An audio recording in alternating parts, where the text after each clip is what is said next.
Douglas. So, welcome here in Florence at JPS. We are so glad to have you here, and we would like to take the chance to have a conversation with you about supply chain, most recent trends, and your perspective about the topics our community of professionals and customers are so interested at.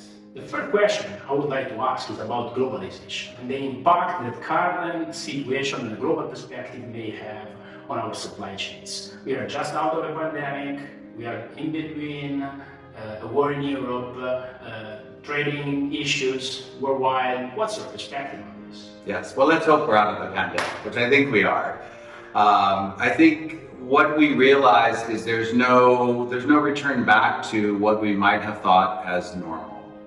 So when we think about the level of resiliency that's required today, it's extremely important that we not only think about how we bounce back from a disruptive event, but even more importantly, how do we bounce forward to what a new normal might mean?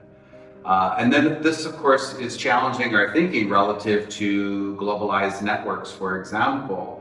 If the answer to, or at least a partial answer to becoming more resilient is to rethink the supply chain network, we can say this is happening. Companies are certainly evaluating what they do, where they do it, how it is performing, what is the relative risk associated with some of the geographic footprints that incorporates that supply chain network. So it's certainly happening. We're seeing movements of de-risking. We're seeing evidence of increased levels of consideration around localization. So all of these are going to have some ongoing impacts because we aren't going back to any sort of normal. We are going to have to think about how to maintain a degree of resiliency going forward, both strategically and operationally.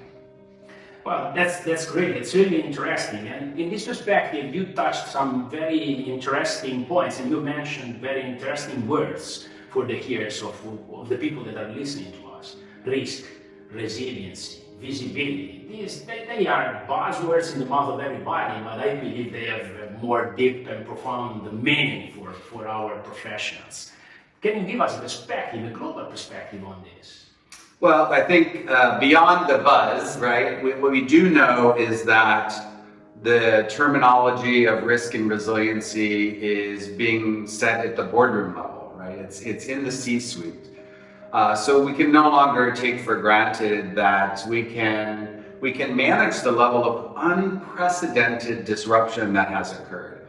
We have never in history had so many supply and demand shocks to the system simultaneously of all different types.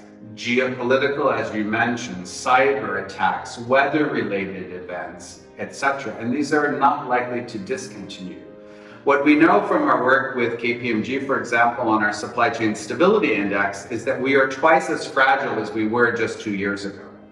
So what else do we learn? We learned that, for example, there are some critical capabilities that our supply chain and the corresponding operating model must contain if we want to build that resiliency in, if we want to protect ourselves from the risk of disruption. There are 4 key factors that came out of the study. The first one is we still lack supply chain visibility, to your question, right? We unfortunately still suffer from that. This is now no longer a technology-related issue. This is a trust issue. We still don't trust our supply chain trading partners. We don't trust our customers. We don't trust our suppliers. So in order to gain visibility, we have to provide that sort of control tower view that today we're unwilling to do because we don't trust each other. That's the first thing. The second thing is on disruptive events. We cannot respond to disruption at the time in which the disruption happens. We have to respond to disruption way before that. We have to have business continuity planning in advance. It's already too late if the disruptive event happens, then we're responding too late. Our competitors will respond quicker than we are because we haven't formulated playbooks. We haven't built continuity planning.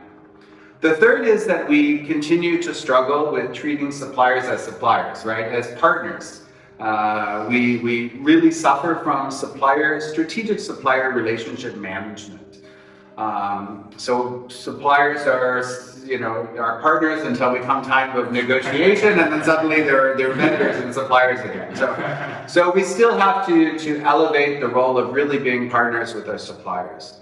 The third one, which is very disappointing, and I know close to our hearts, is the fact that we completely ignore the impact of sustainability, circular supply chains, climate change in today's operationalized supply chain. It's an aspiration, but not a reality. So in our work that we've studied on risk and resiliency, those are 4 critical factors that we still must learn as organizations. We absolutely need to gain the visibility. We have to have thoughtful, forward-thinking business continuity plans. We have to treat suppliers as partners, and sustainability must be part of the equation. Well, thank you. And actually, you're also touching another very important point to my eyes, that is sustainability. And I believe that when it comes to sustainability, it's not only a matter of how much sustainability is relevant for our business, but what kind of impact we may have in terms of climate change, in terms of work conditions for the people that are working in our companies, in our suppliers' companies, environmental things. It's a much broader impact we may have. So I feel the duty of working on this, and I would like to understand what's your perspective and what are the trends about sustainability. Well, we share the mission. You support our standards. Our standards are built around the triple bottom line. We have to, within supply chain, of course, respect profit. This is without a doubt. So we have the economic side of it, but the triple bottom line says we must not only build a supply chain which is sustainable economically, giving return back to the shareholders, but we also have to do it in an ethical and an ecologically friendly way. People, profit, planet, right? We have to respect all 3 of these. So what we've done at ASCM, of course, is we built the supply chain sustainability standards so that organizations could adopt those standards. The most important thing is, of course, there is the potential for certification, enterprise certification at the back end of that. But truly the most important thing right now is to understand the gaps. Where am I vulnerable in treating or equalizing the triple bottom line within the supply chain? That understanding of those vulnerabilities, those gaps, will help us get better, right, as a community. And our focus is exactly that. The ASCM mission is making the world better through supply chain. That means we have to build sustainable supply chains. Thank you.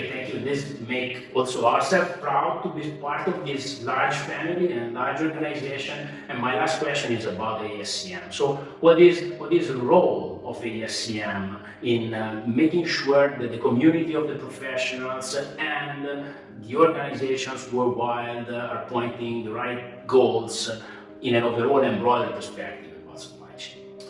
So, great question. Of course, we're glad you are part of the community, of course. I think it's super important for us to understand that, our traditional role was focused on the individual, focused on talent development, focused on growing the profession of supply chain, growing supply chain professionals to meet the need of the organizations they serve.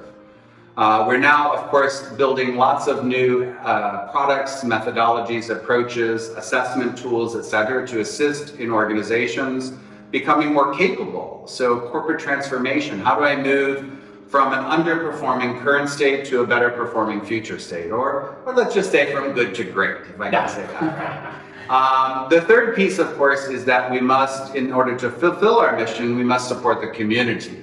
One of the ways in which we've done that, of course, and you know this very well, it was a big decision of ASCM as an organization, is to take our standards and make them freely accessible to anyone in the world.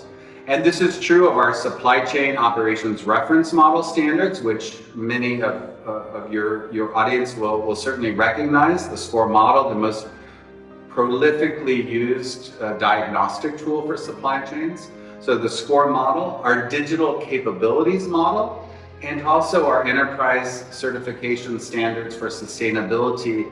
All of those frameworks, all of those standards are now freely available to anyone in the world.